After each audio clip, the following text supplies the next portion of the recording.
We've all heard the story of Jesus changing water into wine at the wedding feast in Cana of Galilee.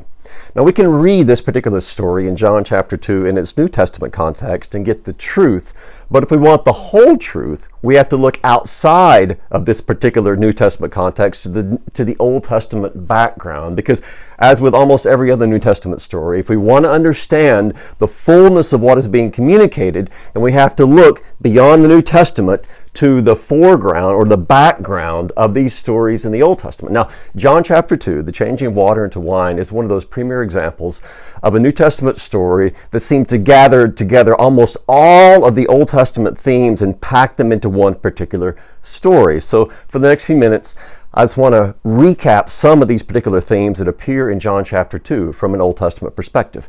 Now, one of these right from the get-go is the time. It says this happens on the third day.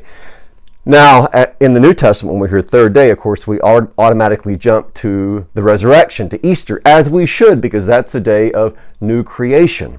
But there's also a significant background to the third day in the Old Testament, because it's on the third day that, for instance, Abraham and Isaac get to the mountain upon which Isaac is to be sacrificed. It's also on the third day that God reveals his glory to the Israelites on Mount Sinai, and that's a significant part of the background of the story as well. Also, the location is significant because this happens in Cana of Galilee. Now, Galilee is important when you look at it from the perspective of Isaiah, because the end of Isaiah 8 and the beginning of Isaiah 9 promise that when the Messiah comes in the latter days, that God is going to reveal his glory in Galilee of the Gentiles. Now, when you hear reveal glory, and you look at that in John chapter 2, you see that this beginning of signs that Jesus did in Cana of Galilee was to show his glory, was to reveal his glory. So Jesus is fulfilling what Isaiah prophesied specifically in Galilee, so that we might understand that what Isaiah foretold is now happening in this one who is revealing his glory on the third day. Now, how does he reveal his glory? Well, of course, he changes water into wine, but this is more than just simply him exercising his divine power and saying, now you are no longer water, now you are wine, because there's a whole Old Testament background to the water and the wine as well.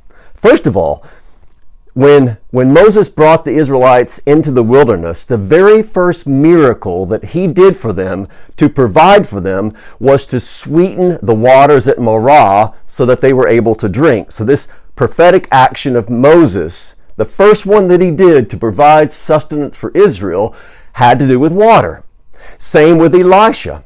Right after Elijah was taken up into heaven and Elisha went to Jericho, the people said that the water there was bitter, and so Elisha takes some salt and he puts it into the water, and now it's sweet. You're able to drink it. So two prophetic miracles are now the background of Jesus, who is the true prophet, doing this miracle that has to do with water in Cana of Galilee. But he doesn't just sweeten water. He didn't just remove its bitterness. He changes it into wine. Now, this is extremely significant because in the Old Testament you have promise after promise in Isaiah, in Amos, and all over the prophets, where the coming of the Messiah is connected with an abundance of wine, which is the drink of joy, which is the drink of celebration, which is the drink that you have at a feast. So what Jesus is doing by changing water into wine is he is signaling the end of the old and the beginning of the new. That's the reason the water's put into Jewish purification jars, because that has to do with the Old Testament.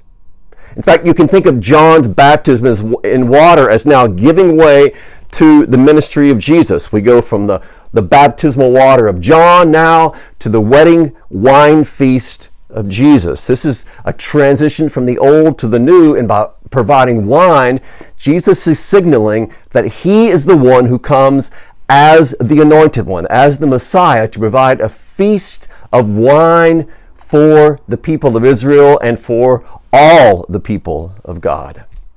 Now, what else is going on? Well, this happens, of course, at a wedding.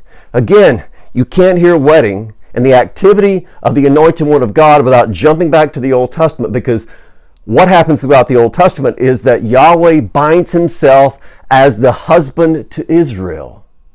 Jesus comes as Yahweh incarnate. He is the Lord in the flesh, the Word become flesh, as John says in chapter 1, who now comes to show his glory to the people of Israel.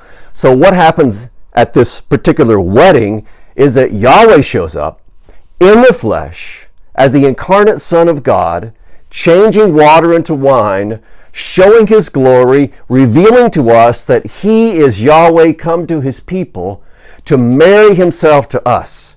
He's already bound himself to us in his flesh, and now he comes to marry us, to make us one flesh with him, so that we might celebrate all the riches and all the joy that he provides for us. And one more thing about this story. The mother of Jesus is there. In the Gospel of John, the mother of Jesus appears only 2 times, here and then at his crucifixion. And both times that she is there, you have water involved. Here, it's water turning into wine. At the crucifixion, it's water and blood coming forth from the body of her crucified Son. She is the one that links both of these stories together. This is the beginning of the signs, in Greek, the arche, and the crucifixion of Jesus is the telos, the end. Telos to telestai. He says, it is finished. So the beginning of signs, where Jesus' mother is there, leads us to the end, to the ultimate sign, to the ultimate revelation of the glory of God in the crucifixion of his Son. So, if I were to sum up John chapter 2 in its Old Testament background, it's this. Yahweh comes as the incarnate Son of God to this wedding feast to reveal that he is the one who brings about a new creation. He is the anointed one who gathers his people together at the feast. He is the bridegroom who provides wine in abundance for his people so that we might see his glory and rejoice in him who comes to fulfill all the promises of God for us. And that's the Old Testament background of John chapter 2 and the changing of water into wine.